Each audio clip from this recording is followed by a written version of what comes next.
Queridos amigos, sean todos bienvenidos a Mirada Semanal, el podcast de actualidad de Latinoamérica 21. Como todos los domingos, analizaremos las principales noticias de la semana con el respaldo intelectual de Marisabel Puertarriera y Manuel Alcántara Sáez.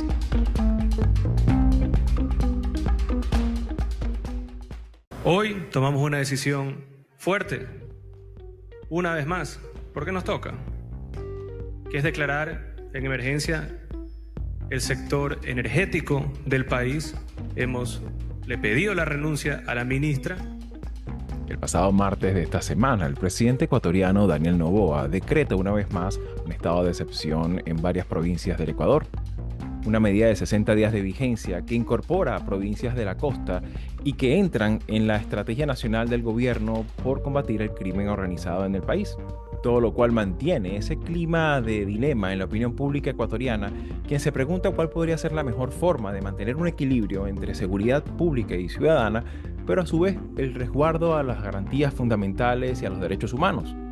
Soy Xavier Rodríguez Franco y les hablo desde Houston, Texas. Hoy es domingo 5 de mayo de 2024. Y bien amigos, sean todos una vez más bienvenidos a Mirada Semanal. Y para esta semana, bueno, ya recuperamos nuestra programación habitual de hacer evaluaciones de las noticias, después de estos dos especiales que hemos hecho sobre las elecciones en Panamá, que precisamente ahí mismo está Manolo, y sobre lo cual volveremos muy probablemente la semana que viene para evaluar un poco sus resultados y sus implicaciones.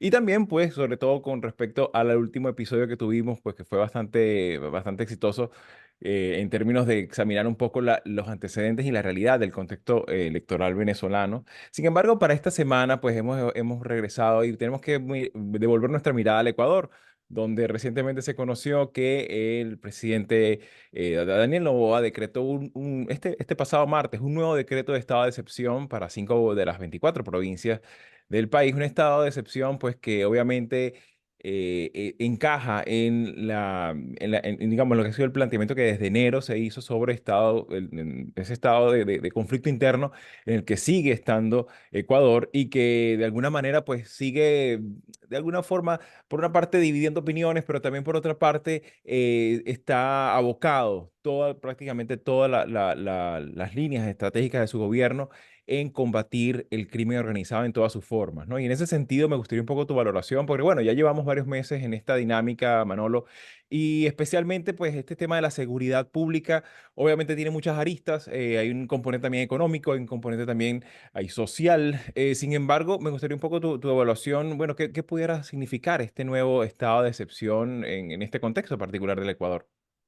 Sí, Xavi, lo primero hay que recordar que Noboa tomó posesión como presidente de Ecuador el 23 de noviembre pasado, ¿no? Después de las elecciones. Elecciones que también hay que recordar sirvieron para elegir a un presidente durante un periodo de poco más de 18 meses, ¿no? O sea, esa es una primera cuestión que es importante. Efectivamente, Noboa ha gobernado con el estado de excepción. Primero, por 60 días, a partir del 8 de enero, eso se prorrogó 30 días, y o sea que ha estado realmente 3 meses el país en estado de excepción, y ahora lo que se aplica es para 5 de las 24 provincias del país, ¿no? En concreto son las provincias que tienen costa con el Pacífico: El Oro, Guayas, o sea, es decir, donde está Guayaquil, ¿no? Ríos, Manabí y Santa Elena, ¿no? O sea que dentro del dramatismo es evidente que este dramatismo y esta anomalía que supone vivir en un estado de excepción ya se ha reducido de 24 provincias a solamente 5, lo cual significa que sigue perdiendo un problema, conflicto armado interno, ¿no? Como se viene diciendo, ¿no? El gran drama y el gran problema que tiene Noboa, y yo creo que hay que incluirlo en lo que está pasando no solo en la región, sino casi diría en el mundo, es evitar la deriva autoritaria, ¿no? Es decir, el hecho de que haya que combatir este crimen, y un crimen muy potente, muy bien organizado, extremadamente que permea extremadamente la sociedad y, como también se habías dicho, la propia economía del país, pues claro, puede ser un acicate para tomar medidas que socaven, por un lado, las libertades y el Estado de Derecho, las libertades de la ciudadanía y el Estado de Derecho, pero que a la vez empoderen a quien lidera la situación, digamos, siguiendo, evidentemente estoy pensando en el tristemente célebre modelo Bukele, en esa dirección, ¿no? Es decir, asumir a la vez facultades más autoritarias, más poner la figura de la persona por encima de todo, de las instituciones. Hay que recordar que Noboa es un millonario, alguien que pertenece a una familia de millonarios en Ecuador y que no tiene partido político, que tampoco tenía experiencia política. Es decir, ese para mí es el principal problema y lo que debemos seguir teniendo en el ojo de nuestro análisis para, bueno, pues para denunciar si en algún momento se dan pasos en falso, ya digo, en una dirección autoritaria.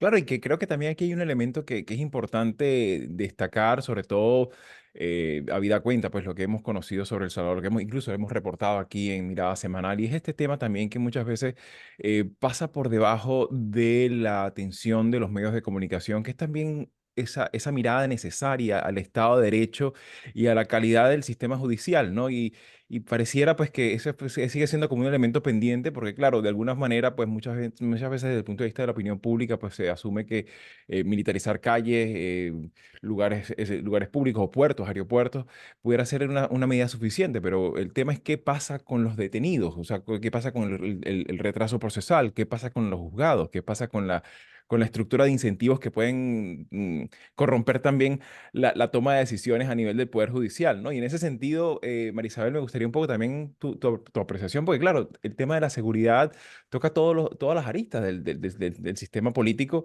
y también, evidentemente, pues también lo que la gente entiende digamos, como ciudadanos, qué se espera del Estado, ¿no? Sí, y eso era lo que, en lo que pensaba cuando Manolo destacaba la coyuntura en la que fue electo Noboa y que hay que considerar ese factor de su periodo muy limitado y que muy probablemente él va a ser candidato, va a aspirar a ser electo para un periodo completo. Eso está pesando en la forma en que él está enfrentando el problema. Primero, él fue electo para un momento de emergencia. Entonces, sus medidas tienen que responder en ese sentido. Sin embargo, creo que el tema que Manolo describía como hay una tenue frontera entre tomar medidas que sean pertinentes y cruzar al otro extremo, ¿no? De llegar a violar derechos humanos, etcétera. Entonces, él tiene que cuidarse de mantenerse dentro de ese ámbito. Sin embargo, hemos hablado de Ecuador, como hemos hablado de Perú y de Colombia, sobre la magnitud y el alcance de esta especie de corporación transnacional del crimen que ya no se limita a drogas, estamos hablando de toda una serie de actividades ilícitas que pareciera que está fortaleciéndose en lugar de debilitarse, porque las medidas de emergencia en estas provincias, uno lo que presume es que no hay forma de controlarlas, o su avance o su incidencia sobre la población. Y ahí es donde está el aspecto más crítico. La gente va a seguir apoyando eh, políticas y medidas que definitivamente les devuelvan la tranquilidad y la confianza. Pero ahí hay un riesgo y es el de la buquelización del gobierno, ¿no?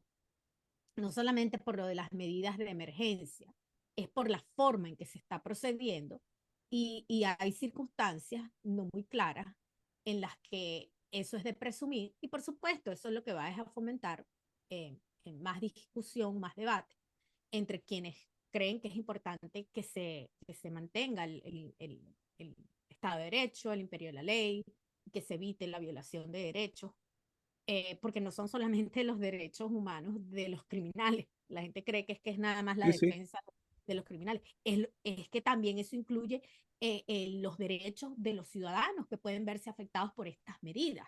Claro, por Entonces, supuesto. Hay no que, es una visión unilateral. Claro, claro, y evidentemente aquí también está el tema hasta el propio derecho de morada, ¿no? Estos allanamientos que en muchas ocasiones ocurren Exactamente. en zonas humildes. Y Exactamente. obviamente esto, pues, pasa una frontera delicada. De hecho, ya pasa incluso fronteras, nunca mejor dicho, que hasta con el propio derecho internacional, con el incidente que cubrimos aquí hace varias semanas, Exacto. que, Exacto. que rompe pues con un principio el principio de extraterritorialidad del derecho internacional público Así con es. este incidente de Jorge Glass. Sin embargo, pues por supuesto, como es de esperarse, pues vamos a estar muy atentos a cómo se vayan desarrollando estos acontecimientos y sobre todo, porque el momento pareciera gozar de cierto crédito legislativo. Sin embargo, obviamente, pues estamos hablando del Ecuador y de alguna manera, pues hay que hacerle seguimiento a cómo se vayan desarrollando estos acontecimientos del plano de la gobernabilidad democrática y sobre todo, pues también eh, examinar un poco este aspecto y su carácter también internacional. Si llegaste hasta aquí y te interesan estos temas, puedes ayudarnos a seguir haciendo estos vídeos, dándole like, compartiendo, comentando y suscribiéndote al canal de YouTube de Latinoamérica 21. Puedes acceder también a todos nuestros episodios entrando en nuestra página web latinoamerica21.com/podcast y en las principales plataformas de audio. Subimos videos nuevos todas las semanas, así que nos veremos en Mirada Semanal muy pronto.